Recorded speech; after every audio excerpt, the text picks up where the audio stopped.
بجد ما توقعتش اللي هي هتطلع باللذاذة دي.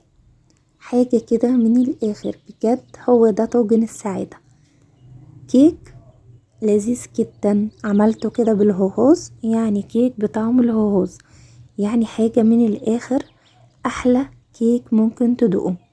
حاجة كده سريعة مش مكلفة، كمان مش هتاخد معاكي اي وقت. لو انت ما تعرفنيش انا مي، تعالي اقولك هنعمل ايه. اول حاجة جبت 6 من الهوهوز، هقطعهم زي ما انتوا شايفين كده قطع صغيرة، وهنزل بيهم. الكيك النهاردة بطعم الهوهوز هيبقى بجد حاجة تانية. في الوصفة دي انا استخدمت كوب من اللبن، هنزل بنص الكمية، وهبدأ ان انا اضيفهم على الهوهوز لغاية كده ما يدوبوا معايا من الاخر. تمام. بعد ما دابوا خالص هنزل بمعلقتين من السكر، عليهم بيضة واحدة، وهحط عليهم شوية من الفانيليا عشان ريحة البيض. بعد كده هقلب كويس جدا لغاية ما السكر يدوب معايا خالص.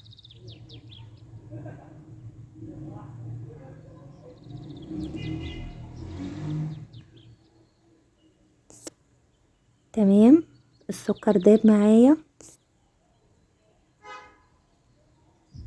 هبدأ بقى انزل بالمواد الجافة. هنحط 4 معالق من الدقيق متعدد الاستخدام، لازم طبعا ننخلهم. هنحط عليهم معلقتين من الكاكاو الخام الغير محلى. وقبل ما نحط الكاكاو انا حطيت نص معلقة صغيرة من البيكنج باودر. طبعا الوصفة سهلة كلها بالمعالق، مش كوبايات ولا معايير. يبقى انا حطيت المواد الجافة 4 معالق كبار من الدقيق متعدد الاستخدام، ومعلقتين من الكاكاو الخام، ومعلقة صغيرة من البيكنج باودر. هقلب بقى كويس، وهضيف بقية اللبن اللي انا كنت سايباه. يعني في الوصفة دي استخدمنا كوباية من اللبن، بيضة واحدة، معلقتين سكر، 4 معالق دقيق، معلقتين كاكاو خام، ومعلقة صغيرة من البيكنج باودر. اخر حاجة هنضيفها الزيت، هنحط معلقتين كبار من الزيت، وهنقلب كويس كده مع بعض لغاية ما كله يتمزج مع بعض جدا. وهكون انا محضرة بقى الصينية بتاعتي او اي طاجن او اي حاجة اللي انت هتسوي فيها الكيك. طبعا ينفع الطواجن الصغيرة.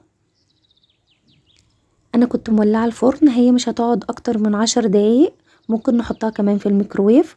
هي حاجة كده سريعة وبتستوي كمان بسرعة. طبعا انا مش بولع من فوق، انا هولع من تحت واحطه في الرف الوسطاني، واكون واخدة بالي مش هيقعد كتير، وهيكون على نار هادية.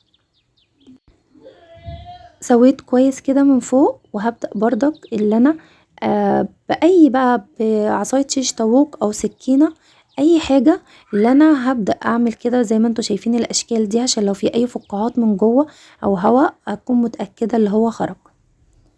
دخلتها الفرن بقى، وهنبدأ نعمل اول طبقة هنحطها فوق الكيك.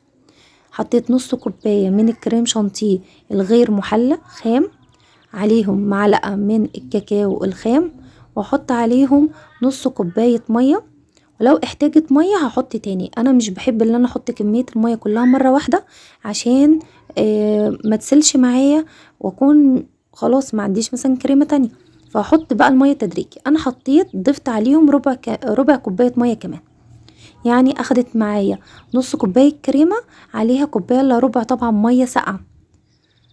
هبدأ بقى طلعت الكيك، وهبدأ ان انا اخرمه زي ما انتوا شايفين كده، وهحط عليها نص كوباية لبن او ربع كوباية لبن. اللي مش عايز يحط لبن مش لازم، هي الكيكة طرية جدا من جوه، بس انا حبيت تبقى جوسي كده شوية، وحبيت ان انا احط عليها لبن. هنعمل بقى الطبقة الاخيرة. انا سبت الكيكة كده ترتاح وتبرد شوية، وهاخد معلقتين كبار كده من النوتيلا. طبعا ممكن نجيب شوكولاتة ونسيحها على حمام بخار ونحط عليها شوية من اللبن، بس النوتيلا كانت احسن وطعمها حلو، دي نوتيلا اقتصادي. هدوبها بقى بمعلقتين من الزيت. طبعا اللي انا ممكن حد يقول ليه ما دوبتهاش بلبن، اللبن هيخرز معايا ومش هيديني القوام اللي انتوا شايفينه ده واللمعان اللي انتوا شايفينه ده. هتبقى سهلة في الفرد، وبجد من اسهل الحاجات اللي انا بحب اسيح بيها اي نوع شوكولاتة اللي هو الزيت. طبعا زي ما قلت لكم لازم الكيك يبرد، بس انا طبعا ما خليتهوش يبرد عشان وقتي وانا بصور، فكنت عايزه اخلص. طبعا لو احنا هنستخدمه في البيت لينا، فاحنا الافضل ان احنا نسيبه يبرد. انا لقيت الكريمه كده هتفك مني، فسويتها اي حاجه وحطيتها في الفريزر تجمد شويه، وابتديت بقى اللي انا اسويها كويس. بعد كده اتاكدت ان الكريمه ساقعه، هنزل بقى بالنوتيلا بتاعتي اللي انا سيحتها زي ما انتوا شايفين. تمام. طبعا هفردها باي حاجه بالراحه عشان ما تخشش معايا على الكريمه وما يبقاش شكلها حلو. تمام. انا هفردها عادي بالمعلقه بالراحه زي ما انتوا شايفين كده، ما بخليش المعلقه تنزل لتحت، بحاول ان انا افرد بالراحه.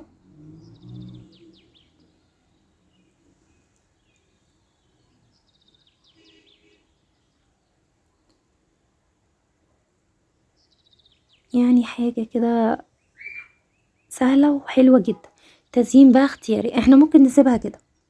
انا عندي شوكولاته اللي هي الكريسبي دي، هبدأ ان انا ازين بيها، او ممكن نحط مكسرات او اي حاجة. وبعد كده عندي صوص كراميل هنزل بيه من فوق.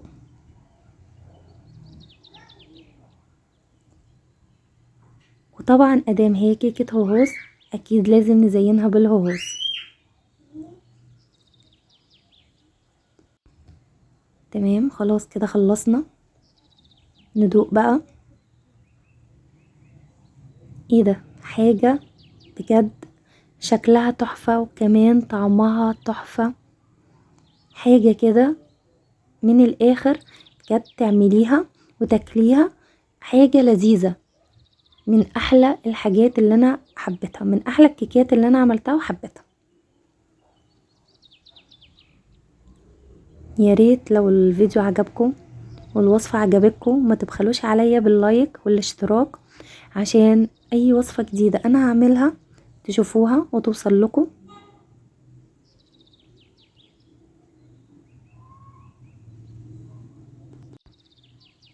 طبعا كمان لما هتبيت في التلاجة وتاكليها تاني يوم، حاجة تانية حاجة تانية.